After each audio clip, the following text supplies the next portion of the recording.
La Chambre basse du Parlement congolais a procédé ce lundi 12 février 2024 à la validation du pouvoir des élus. Christophe Mbosso Kodia, président du bureau d'âge, demande à ceux des élus devenus députés après validation de leur mandat par la plénière qui se retrouvent dans les cas d'incompatibilité avec le mandat des députés d'opérer les choix en délai 8 jours.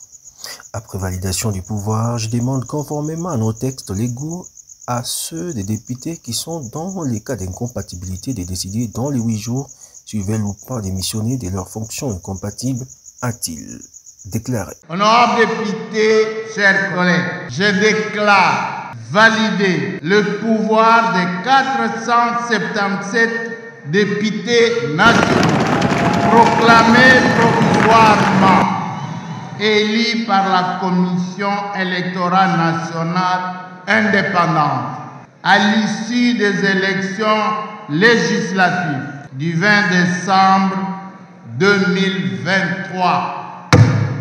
Toutes les personnes qui sont frappées ou qui tombent sous les incompatibilités. Maintenant, à dater d'aujourd'hui, il faut compter 8 jours.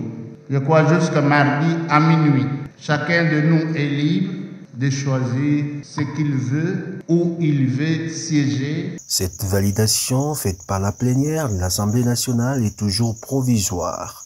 La validation définitive sera faite par la Cour constitutionnelle à l'issue des contentieux électoraux. La Haute Cour transmettra à l'Assemblée nationale la liste définitive des députés. Si dans celle-ci, certains qui ont déjà été validés par l'Assemblée n'y figurent, les concernés quitteront l'hémicycle et perdront la qualité des députés nationaux. La décision sera donc définitive et exécutoire. Dans cette plénière décisive, l'on a noté la présence des différents élus de la province pilote du Lualaba. En l'occurrence, Marie-Thérèse Massouka Saini Fifi, élue de Kolwezi, aux côtés d'autres élus de sa famille politique. Cette séance plénière intervient après le rapport des 26 commissions qui ont été constituées pour contrôler les dossiers des députés.